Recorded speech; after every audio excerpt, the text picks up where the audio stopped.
Good afternoon, dear student. I am Haribilas Verma. Today I want to teach class 8 SST. In SST I will teach history chapter 2. Today's my topic is Battle of Buxar. In last video I taught you about Battle of Plassey.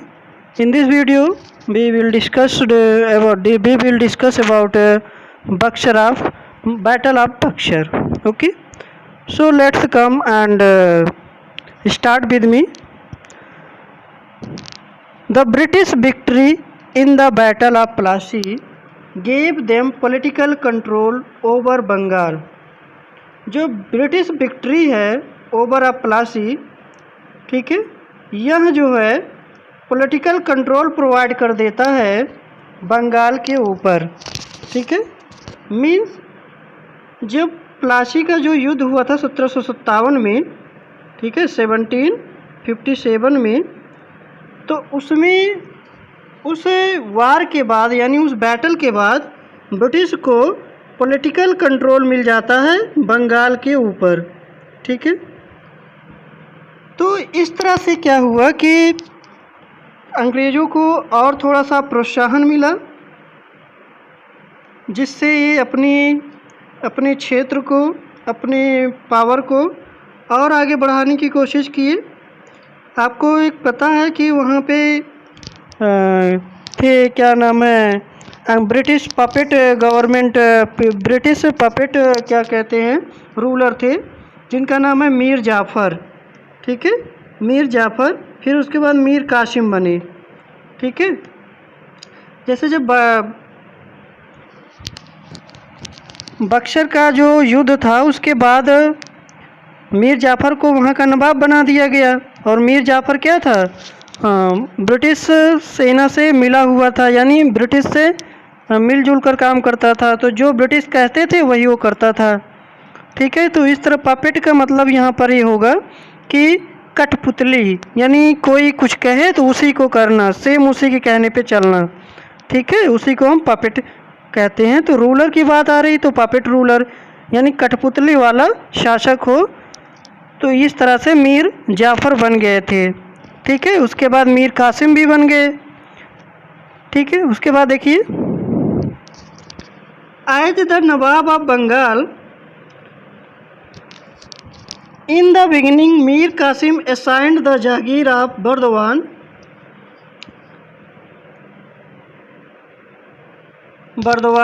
Midnapore and Chittagaon to the company and gave valuable present to its officers.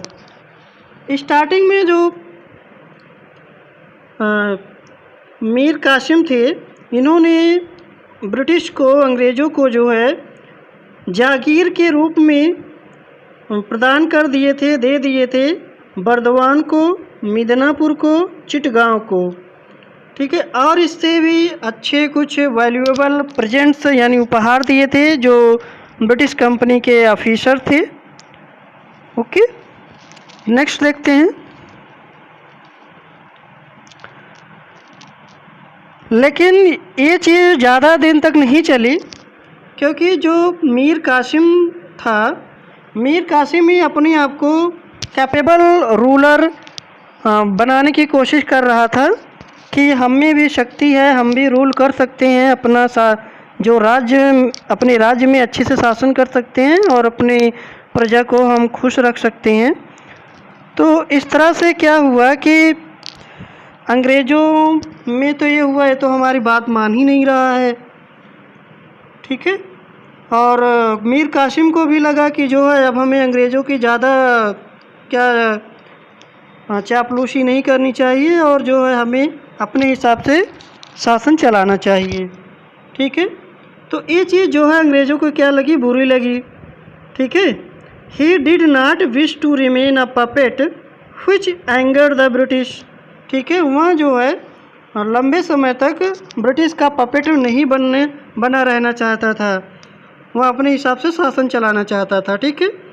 तो इसका result क्या हुआ, मीर कासिम को British के against में एक लड़ाई लड़नी पड़ी, जिसका नाम अभी टाइटल में ही बताया गया, बैटल ऑफ बक्सर। ठीक है, और इस लड़ाई में जो है मीर कासिम हार भी गए। ठीक है, यह लड़ाई जो है Mir Qasim was defeated by the British in 1763।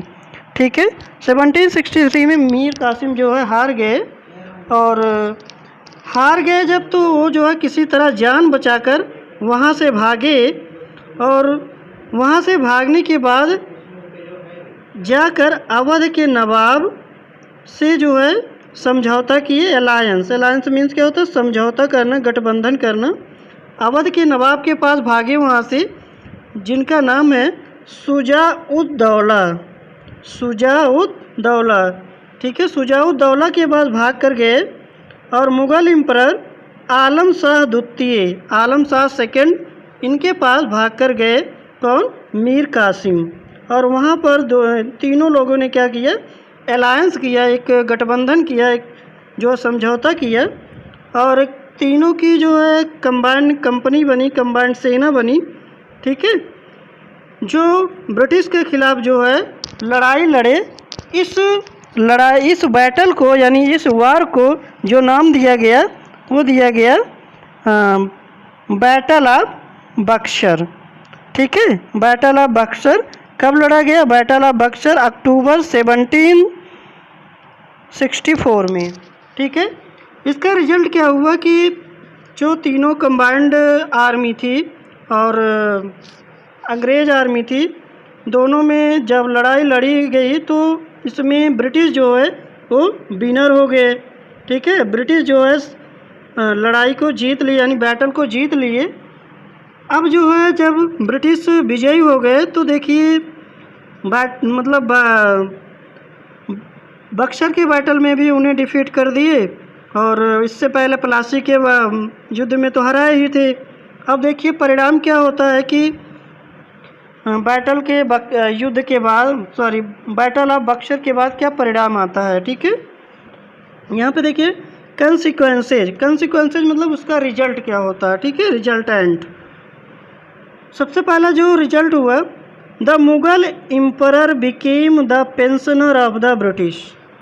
जो मुग़ल एम्परर थे, मुग़ल के बादशाह थे, वो जो है ब्रिटिश के यहाँ पेंशनर हो गए, यानी वहाँ पर काम करेंगे और उनको बदले में पैसा मिलेगा, जिससे उनकी रोजी रोटी चलेगी।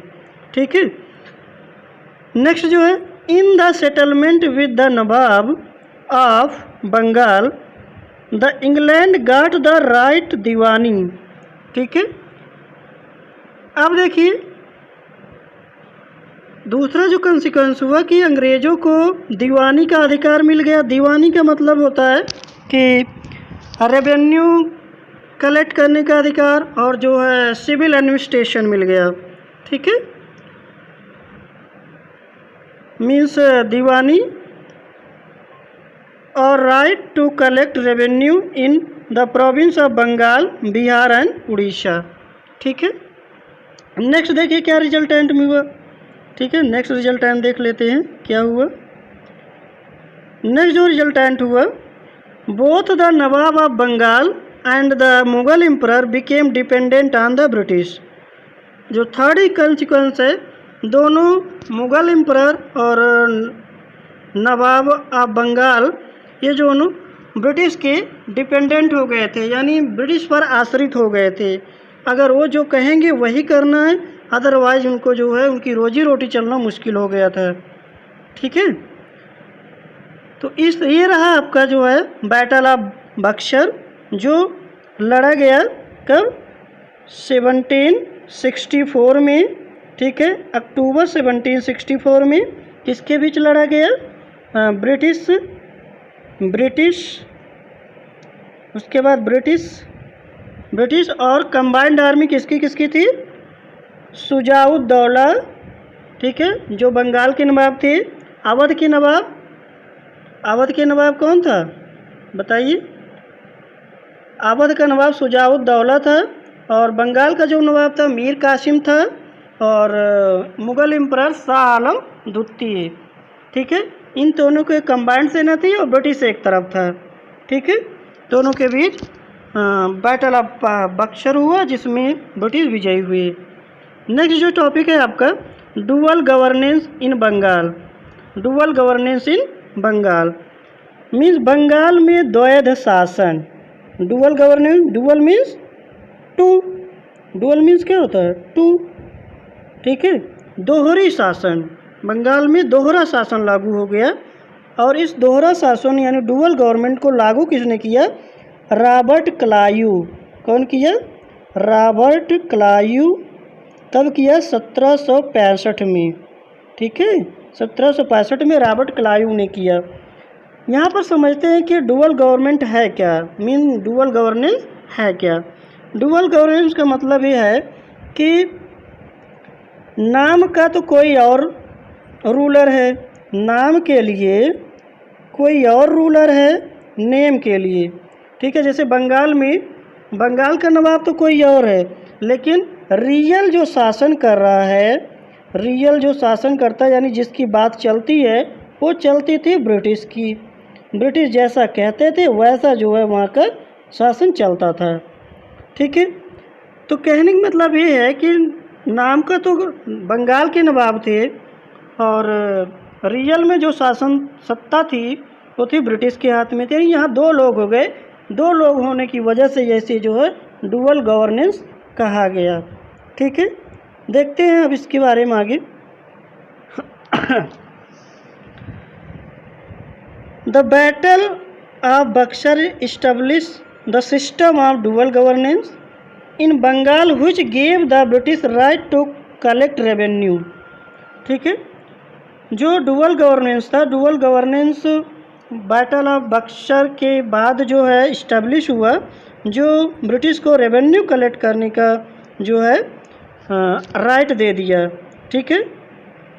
The right of Nizamat, right of Nizamat भी दे दिया, निजामत का अधिकार दे दिया। निजामत का मतलब होता है पुलिस और क्रिमिनल एडमिनिस्ट्रेशन, ठीक है। और दीवानी का मतलब रेवेन्यू और सिविल एडमिनिस्ट्रेशन। तो उसे जो है maintenance of law, order, dispensation of criminal justice, इसका भी अधिकार मिल गया। यानी जो है जो अपराध होते हैं उसमें वो न्याय करेंगे, ठीक है। नेक्स्ट आपका क्या है? And that of defending the frontiers remained with the nawab who was paid an annual amount by the British to meet the expenses, ठीक है। बदले में क्या करते थे? जो नवाब थे बंगाल के और अवध के नवाब, ये सब लोग क्या करते थे कि जो इसकी सीमा थी वहाँ पर क्या करते थे, उसकी देखभाल करते थे और उन्हें जो है सैलरी दी जाती थी, यानी पैसे दिए जाते थे उनके खर्चे के लिए, ठीक है। नेक्स्ट आपका क्या है? This arrangement of dual government भी बहुत ही शानदार क्वेश्चन यहाँ पे बनता है। Dual government was put an end under governor general Warren Hastings. Governor general Warren Hastings 1772 कौन सा गवर्नर जनरल? Warren Hasting. इन्होंने जो है डुअल गवर्नमेंट जो रॉबर्ट क्लाइव के द्वारा स्टार्ट किया गया था उसको फिनिश कर दिए, उसको ख़त्म कर दिए, ठीक है। और क्या हुआ आगे? Calcutta was made the capital और the seat of power of the British in India. और कलकत्ता जो है भारत की राजधानी बनी, यानी ब्रिटिश की पावर का स्थान बना। It was later in 1911 that Delhi was declared as the capital of India. इसके बाद जो है मीन्स 1772 में क्या हुआ आपका? वारेन हेस्टिंग के थ्रू डुअल गवर्नेंस फिनिश किया गया और कलकत्ता को कैपिटल बनाया गया भारत का।